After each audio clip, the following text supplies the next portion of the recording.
inside Okada at the first entrance fountain side. Yeah, it's gonna be my first video for this Okada. Always selfie shots, so this time it's video.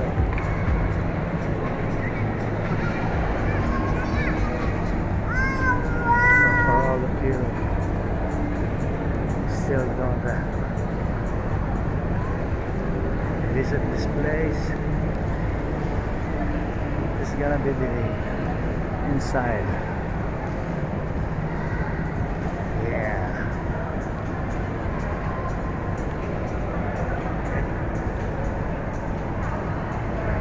that's the casino side.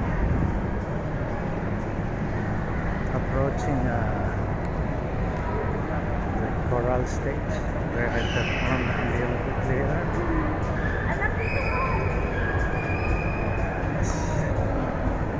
So okay ang video. Swak na swak.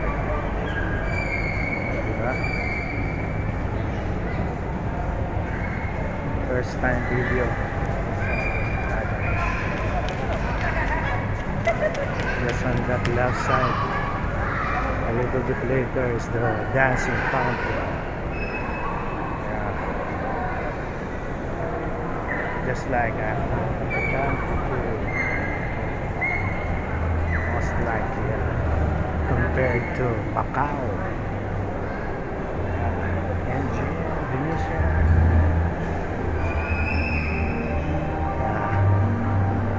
Yeah, that's the outside. It will be open around 6 p.m. The dancing fountain.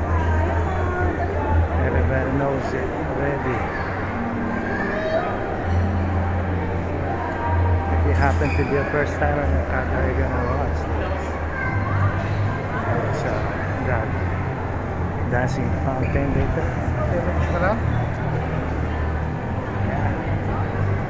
Wow, first time to visit Okada on a gig on a Sunday weekend. That's why it's a family day.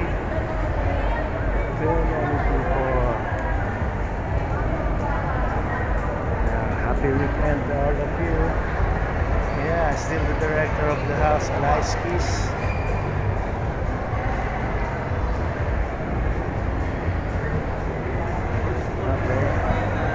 I'm approaching the entrance to Coral Music Lounge on the right side before the Jollibee. Nice ba? I need to have some medium of,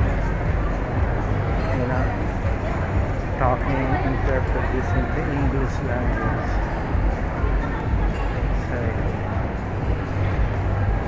It will be for all. Yeah, not only made for the kids.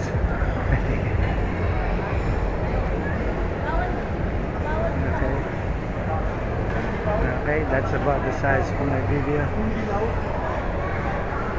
It's almost 4 minutes. Yeah, my first time to video this side where I always enter the Okada premise, going to the Coral Music Lounge, and that's it. That's where I'm going to. And then that's the strict area already, so you're gonna stop here. This is the director of the house, Alaiskis. Happy holidays 2023 here at Okada, Manila.